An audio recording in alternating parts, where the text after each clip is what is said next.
We are back, Stiles and Watkins, on a Tuesday. We are joined by Law Murray of The Athletic, covers the Clippers, but does much more than that. Law Murray, thank you for joining us once again. The far side on this morning. Y'all got me in a good mood. That's what's up. There you go. There you go. So, Law, we got to ask you because we know, you're down there in Tinseltown. What was the earthquake like? Where were you yesterday? Were you under a table? How did that go? Man, so I'm actually from the East Coast. I'm from Philly, but I've been in LA since the summer of 2010. And so on one hand, I was like, man, that must have been close. Right. I was chilling. I was getting ready to do an SNL pod, so I was cramming, watching Scarlett Johansson, bro. And I'm like, yo, why I look like somebody just dropped a thwomp? You play Super Mario, but you know exactly what I'm talking about. Right around the corner. But at the same time, I was like chilling because I've been in LA for 14 years. I'm like, I ain't gonna overreact. I'm gonna keep on going and do what I was doing. I just want to know where it was. Like, I was more curious about that than scrambling for some damn table. It's like, I'm chilling. Right. Yeah, that's something else. Well, I didn't know you were from Philly. I went to school in Philly, so we'll talk a little bit later about that. But for now, let's get into the Drew League and really what it means in general. Can you explain what the Drew League is and why it is so significant to, I guess, SoCal basketball culture?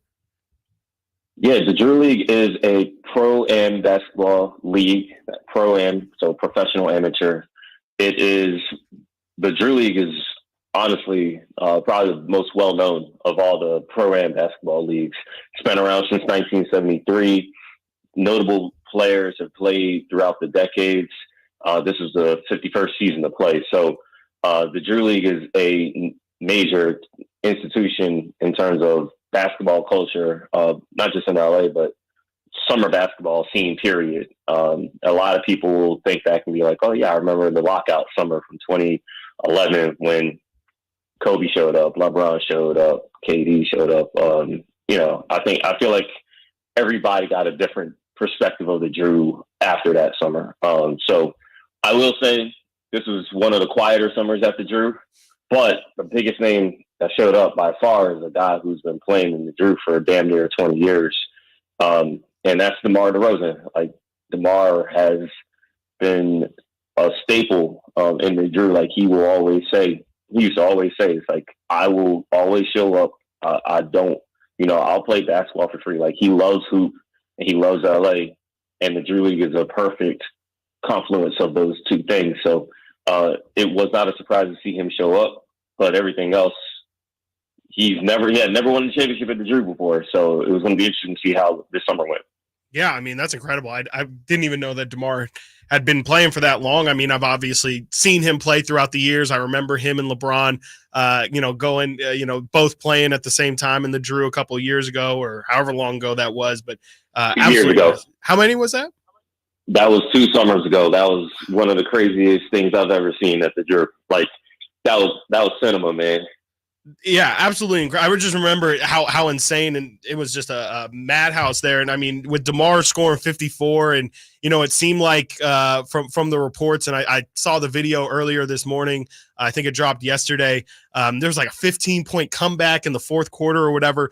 Is that kind of normal for the Drew with it being a pro-am and, obviously pros kind of being at that another level where you see them go off and sometimes leads do evaporate? Or was this kind of a special performance even for the Drew?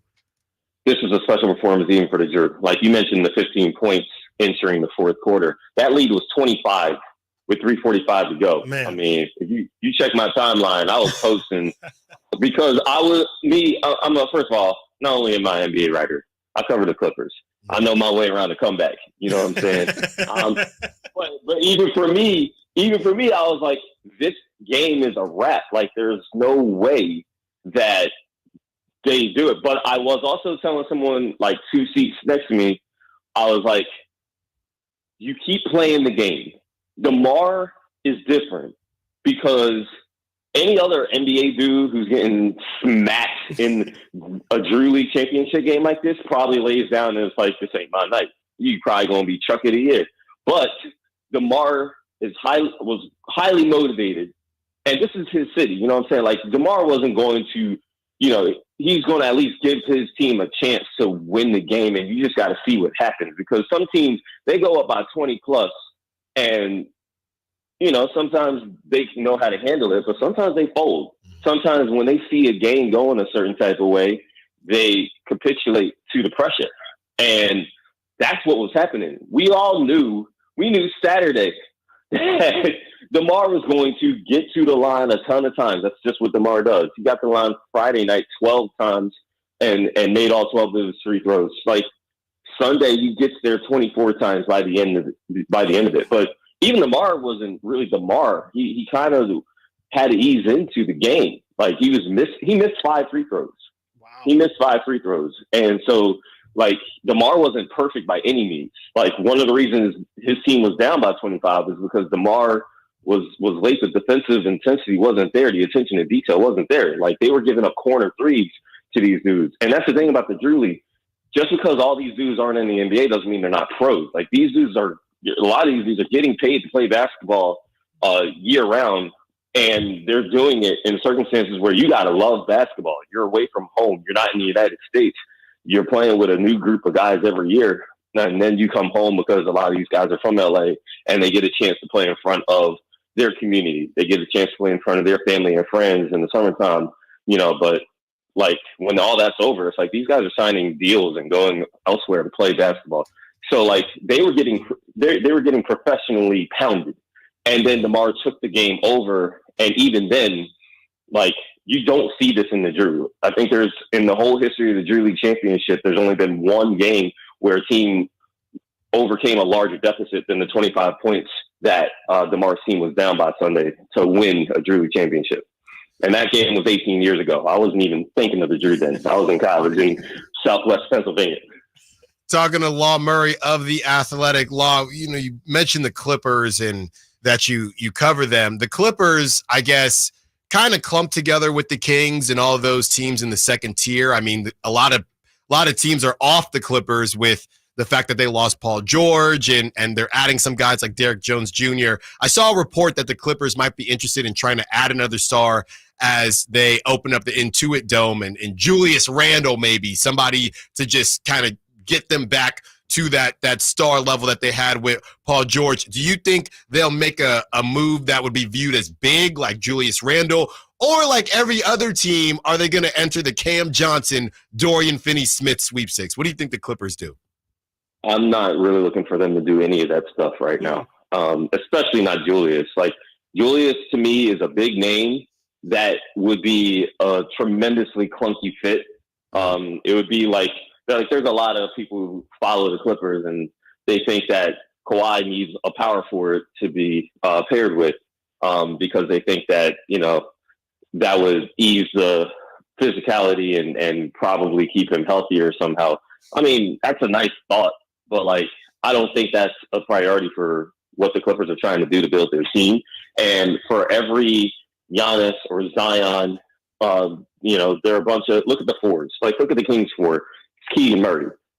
You're not respect to Keegan Murray, but you're not over prioritizing size and physicality just to match up with Keegan Murray. You know what I'm saying? The guys playing the 4 in the NBA right now, LeBron James, Kevin Durant, those guys were playing the 3 5 years ago.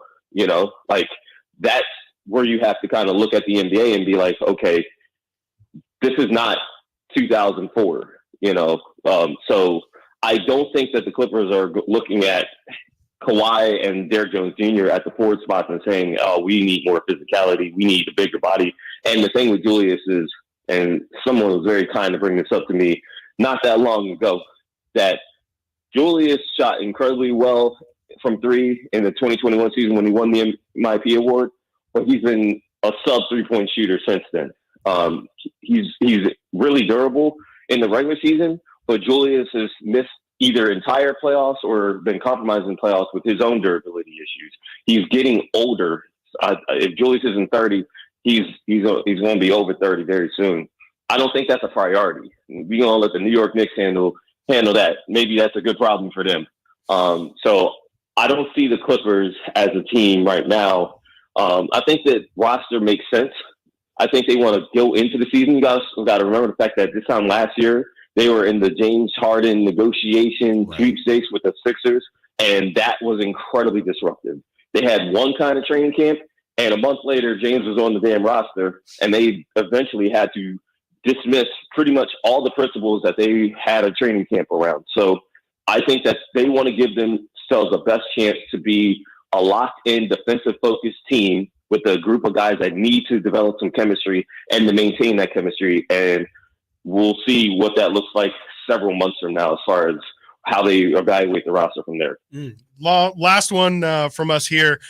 Just curious what you're most excited for, or what you think the coolest feature of the new Intuit Dome is. I see your pinned tweet is you actually balling at the Intuit Dome. Can you tell us a little bit about that? And then, what feature do you think fans are going to be most excited for in that new state-of-the-art building?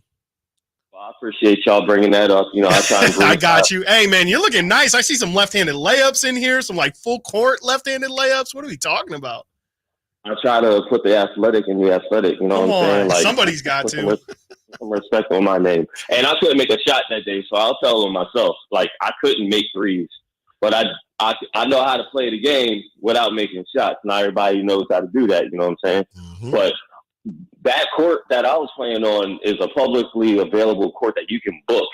Okay, that's one of 5 courts. Wow. They have a court outside that anybody in the public can basically play on. Like, it shuts down 2 hours before official events. But other than that, anybody can just go and hoop, get shots up. It's a full court outside.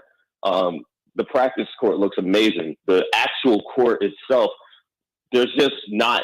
I've been in every NBA arena except for the one in Toronto, which I need to get my passport and figure that out. If my editor is listening, but I will say that this will be a different game experience.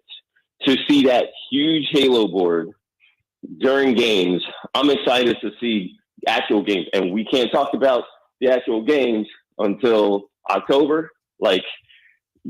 Schedule coming up this week. I'm very excited for schedule week. I made sure not to take PTO this week. I'm all over this. I can't wait to see what the Intuit Dome actually means for the Clippers as far as having one of the absolute worst schedules over the last quarter century. And Sacramento fans kind of know that. Look, their schedule is different than the Golden State schedule a lot of years. Every year I look up and I see a Sacramento Kings schedule, and I see that they have some obscene road trip right around daylight savings right in March. And so, that's what I'm looking forward to. I think as nice as the building is, the logistics are the most important thing here. The Clippers, Steve Ballmer would have been perfectly fine if he was still in downtown LA. He didn't think he needed an arena, but then he experienced one season of a Clippers scheduling logistics where they're not even the second in line. They're the third in line behind the Kings and the Lakers for the winter portion of the scheduling. You got the Grammy trip every year. That's why this arena is built. And this week we will find out the value of Intuit Dome right away. Law Murray, thank you so much. As always, man, you can check out all of Law Murray's stuff at The Athletic. Law, we will have you on again soon. Always a pleasure. And next time I'll get to ask where your favorite cheesesteak spot is. But we got to save it for next time. It's a reason for you to come back. Hey, no doubt. Y'all enjoy your day. You too, that was Law Murray of The Athletic. Coming up next, there is new Brandon Ayuk news, and Chris is very excited about that. No, it's from Ian Rappaport. So we have that. We recap everything we heard from Law Murray, and we have some fun with good old Mayo Man. Stiles and Watkins, Sactown Sports. Subscribe to Sactown Sports on YouTube.